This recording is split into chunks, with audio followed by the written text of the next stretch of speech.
बोलिए जगदम्बा मैया की जय। सभी भक्तों को मेरा नमन। बहुत ही शुभ दिन है। माँ का अच्छा दिन आ गया है और जो लोग व्रत रहते हैं उनके लिए मैं माता जी का व्रत के बारे में थोड़ा सा बताना चाहता हूँ आप लोगों को। और व्रत रहना भी चाहिए अपने सुख समृद्धि और परिवार के सुख ऐश्वर्य के लिए व्रत रखना आवश्यक है। तो पहले हम शैलपुत्री की बात करेंगे। उन्हीं का व्रत से शुरुआत होती है। तो शैलपुत्री कौन थी आप लोग जानते हैं? आपको पता होगा कि शैलपुत्री प्रजापति दक्ष की पुत्री थी और दक्ष जी ब्रह्मा जी के पुत्र थे। ब्रह्मा जी के कहने पे दक्ष जी ने उसका विवाह शंकर जी से कर दिया था। लेकिन शंकर जी का ऐसा आचरण था, ऐसा उनका रहन सहन था कि उसको देख के दक्ष जी को अच्छा नहीं लगता था, बहुत खराब लगता था दक्ष जी को। लेकिन अब शादी विवाह कर चुके हैं तो कर ही क्या सकते हैं, उनको अच्छा नहीं लगता था। एक बार क्या हुआ, दक्ष जी ने बहुत बड़े यज्ञ का आयोजन किया। यज्ञ का आयोजन किया तो उसमें सारे देवताओं को निमंत्रण दिया।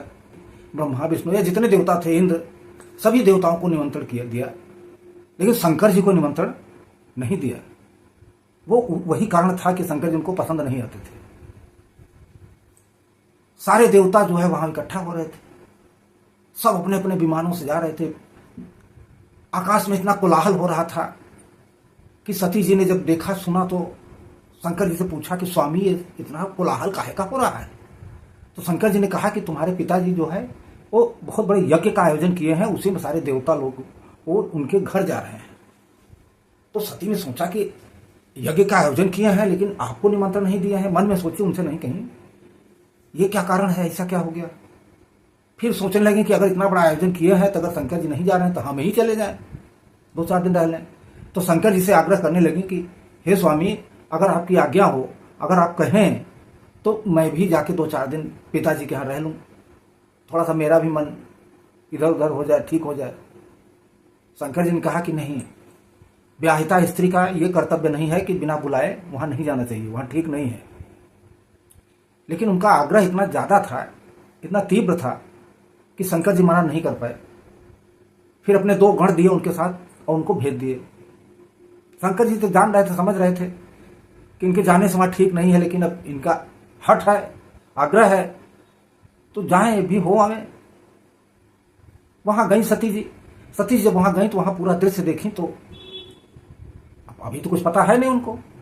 माता जी के अलावा उनको उनसे कोई स्नेह से बात नहीं किया, कोई कायदे से बात नहीं किया। खाली माता जी बोल, क्योंकि माता है वो, माता जी कायदे से बोली, ठीक ठाक सब, लेकिन और कोई उनसे बात नहीं कर रहा था। उनको थोड़ा आश्चर्य लगा, लेकिन अब आ चुकी थी तो करती क्या।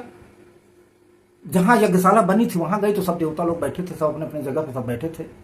शंकर जी का भाग कहीं नहीं दिख रहा था, कहीं निकाला ही नहीं गया था। अब उनको बड़ा क्रोध लगा अंदर अंदर और सोचने लगे कि शंकर जी जो है, जो बात कहे थे वो सही थी, हमको यहाँ नहीं आना चाहिए बिना बुलाए, मैं आके यहाँ बहुत बड़ी गलती की। वो तुरंत जाके अपने पिताजी से पूछी, ऐसी ऐसी बात है, शंकर जी का स्थान भाग कहीं नहीं निकाला गया है, इसमें ऐसा ऐसा क्यों हो गया? तो पिताजी कहे कि बेटी, तुम्हारा पति जो है वो हमको पसंद नहीं है। वो एक तो मृगशाला पहनता है, नरमुंडों की माला पहनता है, भस्म रमाए रखता है, हमको पसंद नहीं आता, उसको हम बुलाना नहीं चाहते। इतना सुन के तो उनको और क्रोध हो गया, भयंकर क्रोध हो गया। तो उन्होंने कहा कि ठीक है, अगर आप शंकर जी को नहीं बुलाए हैं और शंकर जी का भाग भी कहीं नहीं निकला है तो अभी इसका फल आपको मिलेगा। और जो धधकती आग थी जिसमें हवन होना था, वो धधक रही थी आग बिल्कुल। सती जी वहां जाके और प्रभु विष्णु भगवान का नाम लेके कि मेरा जन्म जन्म शिव जी के ही चरणों में मेरा अनुराग रहे, ऐसा कहते हुए वो उसी आग में कूद गई और अपने आप को भस्म कर ली। अब जब भस्म कर ली तो चारों तरफ तो हल्का मच गया वहां, सब लोग इधर उधर भागने लगे, अरे ये क्या हुआ, ये क्या हुआ, ये क्या हुआ। शंकर जी को जब पता चला तो वो भी एकदम से क्रोधित हो गए, क्रोधित, इतना क्रोधित हो गए, इतना क्रोधित हो गए कि जिसका कोई वो नहीं है, पूरा धरती हिलने लगी, इतना क्रोध शंकर जी का था। तो वो दो गणों को भेज के, जो वहां भेजे, वहां जहां सती गई थी, वहां जाके वहां उनका जितना यज्ञ का था उनका सब विध्वंस कर दिए, दोनों गणा के। शंकर जी क्या किए, इस सती जी का शरीर लेके पूरे जगत में घूम रहे थे, पूरे विश्व में घूम रहे थे। जहां जहां घूम रहे थे, विश्व, धरती ऐसे ऐसे हो रही थी, कोलाहल हो रहा था विश्व में। तब विष्णु जी देखे कहें कि ये तो ठीक नहीं है, तो विष्णु जी ने उनके शरीर के खंड खंड कर दिए। अब जहां जहां शरीर उनका कहा गिरा, सती जी का, वहां वहां माता जी का तीर्थ स्थान बन गया, वहां माता जी का तीर्थ स्थान बन गया। शक्तियां वहां गिरी हैं, वहां माताओं की शक्तियां गिरी हैं, तीर्थ स्थान बन गया। और वही सती जी दोबारा जब जन्म ली तो शैलराज हिमालय के यहां जन्म ली, पर्वतराज शैलराज हिमालय के यहां उनका जन्म हुआ, और उनका शैलपुत्री नाम पड़ा। उनका नाम तो और थे, पार्वती है, शैलपुत्री है, वो जगदम्बा है, भवानी है, उनके नाम तो बहुत हैं, लेकिन शैलपुत्री उनका नाम पड़ा, हिमालय के घर पैदा हुई थी। अब शैलपुत्री की बात करते हैं। शैलपुत्री जो है, वहीं से आपकी भक्ति शुरू होती है, वहीं से आपकी पूजा शुरू होती है। तो वहां उनकी पूजा जो है बहुत ही सरल है और आनंदमयी है, सुखदायी है। आप लोग उनकी पूजा अवश्य कीजिए। माता की पूजा करने से आप जो है धन धान्य से परिपूर्ण हो जाएंगे, आपके घर में किसी तरह की कोई कमी नहीं रहेगी, खुशियों से भरा रहेगा, आपके जो है जीवन में बहुत बड़ा चमत्कार होगा। आप उनकी पूजा कीजिए और व्रत धारण कीजिए। पूजा का कैसे किया जाता है यह भी मैं आपको बताता हूं। शैलपुत्री की पूजा ऐसे की जाती है, सबसे पहले लकड़ी का एक चौकी ले लें, साफ सुथरा कर लें उसको, सुंदर से जगह पे साफ सुथरा करके जहां स्थापना करना है, सबसे पहले कलश स्थापना की जाती है। कलश स्थापना के लिए चौकी को साफ सुथरा करके रख लीजिए, उसके ऊपर सुंदर सा लाल कपड़ा, स्वच्छ लाल कपड़ा जो है उसके ऊपर बिछा दीजिए। बिछाने के बाद में तांबे का कलश लीजिए, और तांबे का कलश लेके उसमें जो है गंगा जल भर दीजिए, और कलश के जो है, जो होता है ना उसके किनारा किनारा, उसमें जो है कलावा या मौली जो है उसको लपेट दीजिए, स्वास्तिक का निशान बना दीजिए कलावे, उस पे, कलश पे। और कलश के अंदर जो है चावल थोड़ा सा छोड़ दीजिए, सुपारी छोड़ दीजिए, और थोड़ा दूर्वा छोड़ दीजिए, साफ सुथरा करके। कलश को ऊपर से ढक दीजिए। 5 आम का पत्ता हो उसको भी रख दीजिए वहां।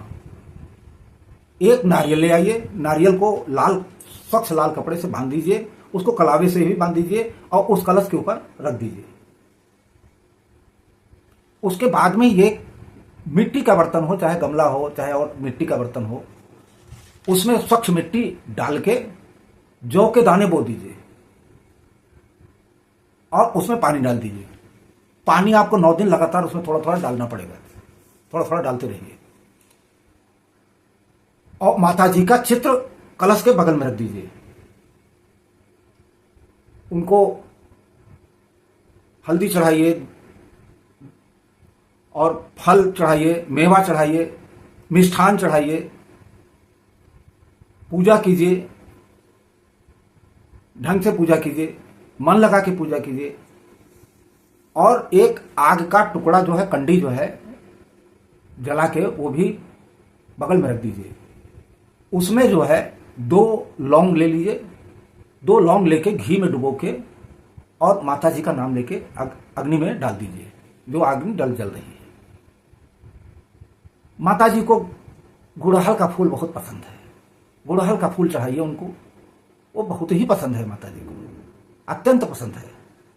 गुड़हल का फूल माता जी को चढ़ाइए और एक जो श्लोक है, जो मंत्र है, उसको बोलिए। मंत्र क्या है? या देवी सर्वभूतेषु शैलपुत्री रूपेण संस्थिता नमस्तस्यै नमस्तस्यै नमस्तस्यै नमो नमः। इस तरह का अगर आप 108 बार माला जप लें तो अति सुंदर। 108 में माला, मोतियों की माला 108 होती है, उसको जप लीजिए यही मंत्र बोल के, और सप्तशती का पाठ शुरू कर दीजिए वहीं से। ये हुई पूजा। अब उसके बाद में जब पूजा आपकी खत्म हो जाए तो उसके बाद माता जी की आरती कीजिए। आरती करने के बाद में संकल्प लीजिए कि माता जी, हमने आपका संकल्प लिया है, व्रत रहेंगे, पूजा करेंगे और हम सुखी हमारा जीवन रहे, हमारा जो जन्म लेने का वो है वो सुखी रहे। इस तरह करके संकल्प लीजिए और आप आरती कीजिए। शाम को भी आरती कीजिए, संकल्प लिए ही हैं, और किसी तरह का मन में अन्य विचार मत लाइए। माता जी का जब व्रत रखिए तो किसी तरह का अन्य विचार मन में न आने दीजिए। पूजा के बाद भी आप अगर 8 दिन 9 दिन पूजा करते हैं तो किसी तरह का विचार गलत नहीं आने चाहिए आपके मन में। सुंदर सा विचार रहे, माता जी माता जी माता जी का रट लगाए रखिए। देखिए आपका जो भी आप मन में सोचेंगे, आपका कार्य सिद्ध नहीं होता तो आप कहिएगा हमसे। मैं आपको अकाट्य बात बता रहा हूं, मन शुद्ध रख के पूजा कीजिएगा।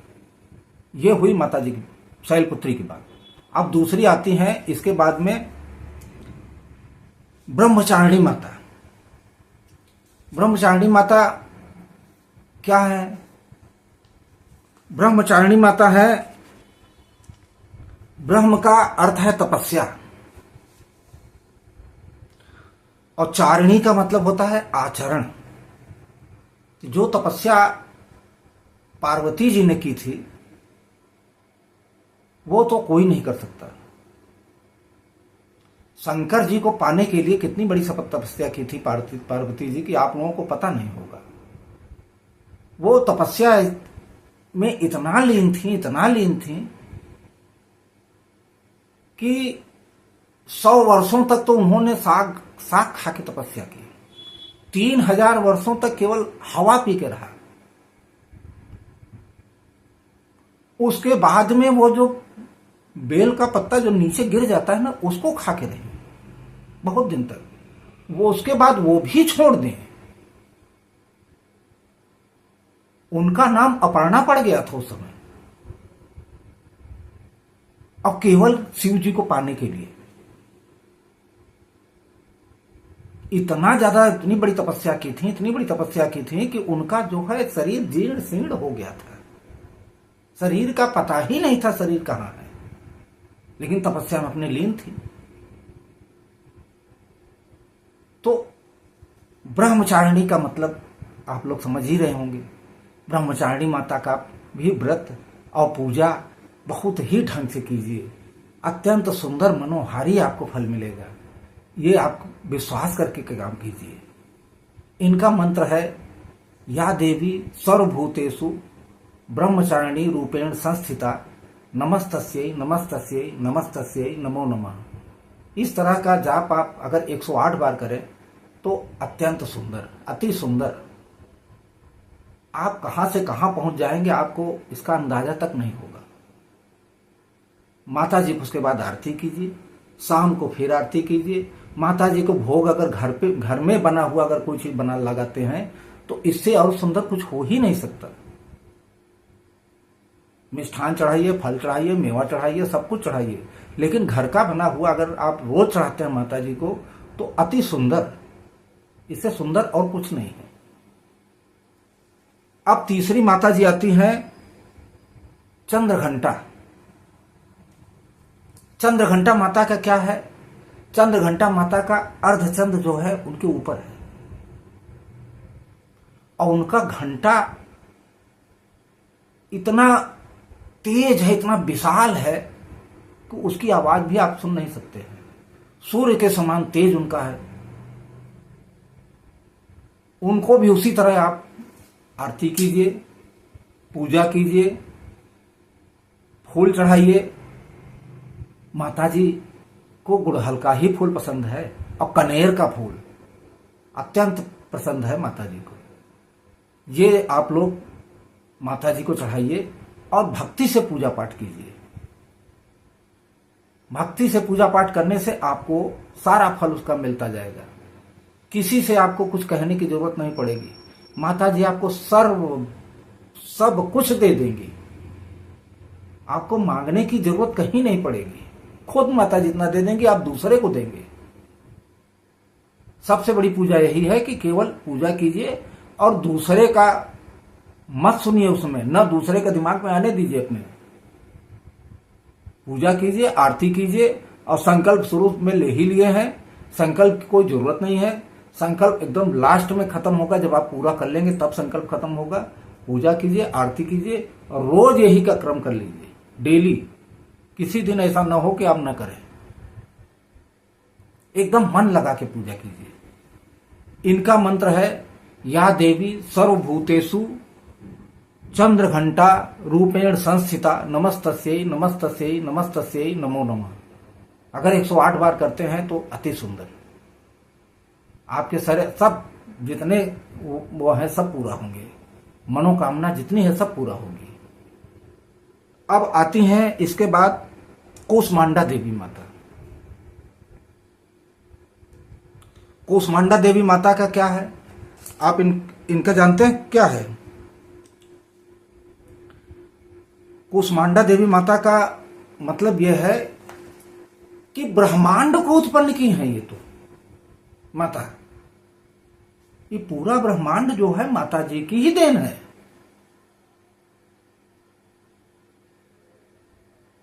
आप लोग अगर समझिए तो सब जितनी 8 माताएं हैं सबका अलग अलग रूप है, अलग अलग सिद्ध है।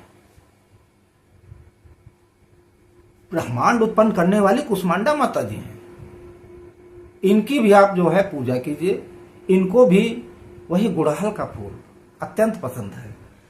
गुड़हल का फूल जो है बिल्कुल पसंद है, क्योंकि माता जी बिल्कुल सूर्य के समान चमकने वाली हैं। कूष्मांडा माता, फूल चढ़ाइए, फल चढ़ाइए, मेवा चढ़ाइए और अपने जौ में पानी देते रहिए। 2 लौंग का जो आपको हम बताए थे वो नित्य व्रत कीजिए, डेली कीजिए, रोज कीजिए, आग में डालिए उसको। सप्तशती का पाठ आप करते रहिए और माता जी का जो सिद्ध वो है, या देवी सर्वभूतेषु कूष्मांडा रूपेण संस्थिता नमस्तस्यै नमस्तस्यै नमस्तस्यै नमो नमः, इसका जाप कीजिए। 108 बार जाप कर लेंगे तो आपके लिए अति सुंदर। सुबह शाम आरती कीजिए और भक्ति से पूजा कीजिए। इसके बाद आती है माता स्कंद माता। सुबह शाम आरती कीजिए और भक्ति से पूजा कीजिए। इसके बाद आती है माता स्कंद माता, 5वीं माता है ये स्कंद माता। स्कंद माता तो कार्तिकेय जी की माता जी हैं। ये माता तो 6 मुख वाले कार्तिकेय जी है ना, उनकी माता है, जो कि कार्तिकेय जी तारकासुर को मारे थे। जो असुर पैदा हो गया था तो ब्रह्मा जी ने सारे देवताओं को कहा था कि जब शंकर जी को जो पुत्र पैदा होगा वही मार सकता है। तो कार्तिकेय जी जब पैदा हुए थे तो तारक असुर को मारे थे, और तब देवता लोग सुख का अनुभव किए थे। नहीं तो देवताओं से सब छीन लिया था, सारी गद्दी छीन लिया था, सब पे उसका कब्जा हो गया था। तो माता जी को फल चढ़ाइए, फूल चढ़ाइए, मेवा चढ़ाइए, घर का बना हुआ जो हो वो चढ़ाइए, 2 लौंग का अपना वो बोल के वो चढ़ाइए, घी में डुबो के डालिए उसमें अग्नि में। और सप्तशती का पाठ चल ही रहा है, आपका कर ही रहे हैं। और माता जी का मंत्र बोलिए, या देवी सर्वभूतेषु स्कंद माता रूपेण संस्थिता नमस्तस्यै नमस्तस्यै नमस्तस्यै नमो नमः। इस तरह का आप 108 बार जाप करिए। आपको जो है मनोवांछित फल मिलेगा। माता हमारे स्कंद माता जो है बड़ी दयालु है, बहुत दयालु है। सुबह भी आरती कीजिए, शाम को भी आरती कीजिए। इस तरह माता जी का आप जो है दर्शन कीजिए। अब 5वें दिन आपको दर्शन भी हो जाएगा माता जी के, अगर आप सही ढंग से करेंगे तो माता जी का दर्शन होना निश्चित है, निश्चित है, निश्चित है। आप हल्के मत लीजिए इसे। इसके बाद आती है कात्यायनी माता। कात्यायनी माता भी वैसे ही है, सबकी तरह उनकी पूजा कीजिए। फल चढ़ाइए, फूल चढ़ाइए, मेवा चढ़ाइए, मिठाई चढ़ाइए, घर में जो बना हो वो चढ़ाइए, और अपने जो पाठ कर रहे हैं पाठ कीजिए। 2 लौंग घी में डुबो के अग्नि में डालिए और माता जी का मंत्र बोलिए, या देवी सर्वभूतेषु स्कंद माता रूपेण संस्थिता नमस्तस्यै नमस्तस्यै नमस्तस्यै नमो नमः। इस तरह का मंत्र बोलिए, माता जी पसंद होंगी। या देवी सर्वभूतेषु कात्यायनी माता रूपेण संस्थिता नमस्तस्यै नमस्तस्यै नमस्तस्यै नमो नमः। कात्यायनी का था ना ये, तो कात्यायनी माता का है ये। कात्यायनी माता के इसी तरह मंत्र बोल के 108 बार भी अगर करेंगे आप लोग तो अति सुंदर रहेगा। इस तरह पूजा कीजिए, सुबह आरती कीजिए, शाम को आरती कीजिए और माता जी का नाम लेते रहिए। आप हमेशा जो है बहुत ही अच्छे रहेंगे। इसके बाद आती है कालरात्रि माता। कालरात्रि माता देखने में तो बड़ी भयंकर लगती हैं, लेकिन इनको शुभांकरी माता भी कहा जाता है। ये बड़ा शुभ माता है, इनको शुभांकरी माता भी कहा जाता है। ये बड़ी शुभ माता है। इनकी पूजा भी बड़े ढंग से करना चाहिए आप लोगों को। फल चढ़ाइए, फूल चढ़ाइए, मेवा चढ़ाइए, मिष्ठान चढ़ाइए। घर में जो अगर कोई चीज बना है तो वो आप माता जी को रोज चढ़ाइए। और जो है 2 लौंग जो है अग्नि में रोज डालिए और माता जी का मंत्र जरूर बोलिए, या देवी सर्वभूतेषु कालरात्रि रूपेण संस्थिता नमस्तस्यै नमस्तस्यै नमस्तस्यै नमो नमः। इस तरह आप मंत्र रोज बोलिए। 108 बार अगर आप जपेंगे तो सबसे सुंदर रहेगा। और अगर आप सप्तशती का पाठ कर ही रहे हैं, 108 बार इसका भी जाप कर लेंगे तो सोने में सुहागा। आप मन में क्या सोच रहे हैं वो आपके सामने हाजिर है, हो जाएगा, तुरंत हो जाएगा। उसमें कोई 2 राय है ही नहीं है।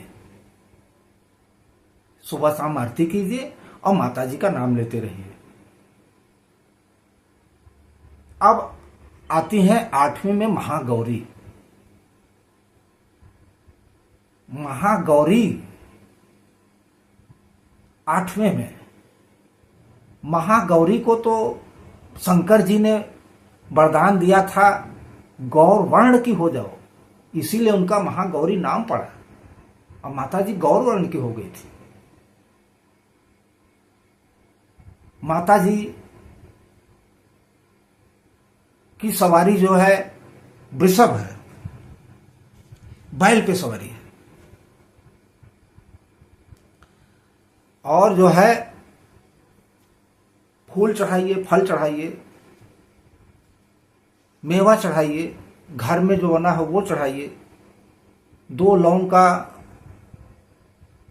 वो लेके घी में डुबो के अग्नि में डालिए और माता जी का मंत्र बोलिए, या देवी सर्वभूतेषु महागौरी रूपेण संस्थिता नमस्तस्यै नमस्तस्यै नमस्तस्यै नमो नमः। इस तरह आप 108 बार मंत्र का जाप कीजिए। सप्तशती का पाठ आपका लगभग पूरा होने वाला है, उसको कीजिए। आरती कीजिए, शाम को भी आरती कीजिए और आपका माँ महागौरी जो है वो सारे काम पूरा करेंगी, इसमें कोई 2 राय नहीं। इसके बाद आती हैं सबसे आखिरी में सिद्धिदात्री देवी। ये सारे काम आपको सिद्ध कर देंगे। आपको माता जी है, रिद्धि सिद्धि पूरा एकदम, कोई काम आपका रुकेगा नहीं। आप अगर शुरू से लेके आखिरी तक सुंदर सा पूजा किए हैं, भजन किए हैं माता जी का, तो निश्चित तौर पे पूरा होगा आपका। मैं आपको वचन देता हूं, इसमें आप किसी तरह का मन में मत सोचिए कि नहीं पूरा होगा। दावे के साथ कह रहा हूं कि पूरा होगा। केवल माता जी की पूजा ढंग से कीजिए, मन लगा के कीजिए, इधर उधर मन भटकने मत दीजिए। पूजा के बाद भी अपने आप को मत भटकाइए, माता जी का ही नाम लेते रहिए। माता जी को फल चढ़ाइए, फूल चढ़ाइए, मेवा चढ़ाइए, 2 लौंग अर्पित कीजिए अग्नि में, और मंत्र बोलिए, या देवी सर्वभूतेषु सिद्धिदात्री रूपेण संस्थिता नमस्तस्यै नमस्तस्यै नमस्तस्यै नमो नमः। इस तरह आप जो है आरती कीजिए, पूजा कीजिए। घर में अगर कोई चीज बना है वो चढ़ाइए माता जी को। शाम को आरती कीजिए, और जो है इसी दिन 9 कन्याओं को बुला के, और 1 बालक, 9 कन्या हो 1 बालक, उनको बुलाइए घर में, उनको तिलक लगाइए, उनका पैर धोइए, सुंदर से आसन पे बैठाइए। उनको जो है कन्या हो, कन्या का मतलब 5-6 साल से ज्यादा ना हो, उन कन्याओं को बुलाइए और सुंदर से आसन पे बैठाइए, भोजन कराइए। घर में बना के ही जो भोजन अगर देंगे उनको, तो वही ज्यादा ठीक रहेगा। खरीद के नहीं, आजकल जो लोग जलेबी और दही ले आके खिला देते हैं, वो सब मत कीजिए। घर में बना के खिलाइए उनको। घर का जो भोजन होगा वो, अब माता है वो, 9 माता है वो, ये मान के आप उनको किया, उनको भोजन कराइए, और उनका प्रसाद कहीं इधर उधर गिरने न पावे। जो खा ले वो अगर वो, तो उनका पैर छूइए, उनको दक्षिणा दीजिए, और माता मान के उनका पैर छूइए आप कि हे माता, हमसे अब तक पूजा पाठ जो किए हैं, अगर उसमें कोई हमसे गलती हो गई हो तो उसको माता जी माफ करना, हमको जो है मेरे मन में जो है उसको पूरा करना। ये चीज आप करेंगी तो आपका सारा व्रत जो है सफल होगा, अच्छा होगा। आप जो है सुंदर सुंदर जो है अच्छे की तरफ बढ़ेंगे। मैं आपको किस तरह बताऊं कि सुंदरता का कोई वही नहीं रहेगा। आप कितने सुंदर हो जाएंगे, लोगों के बीच में आप प्रिय हो जाएंगे कि आप इसका अंदाजा तक भी नहीं लगा सकते। इस तरह आप लोगों का व्रत पूरा हुआ, और माता जी का व्रत सभी लोग कीजिए। मैं तो यही चाहूंगा, और मैं यही आप लोगों को बताऊंगा कि माता जी का व्रत कीजिए, पूजा कीजिए। बस बोलिए सभी माताओं की जय, जय माता की। बोलिए पवन सुत हनुमान की जय, माता जी की जय।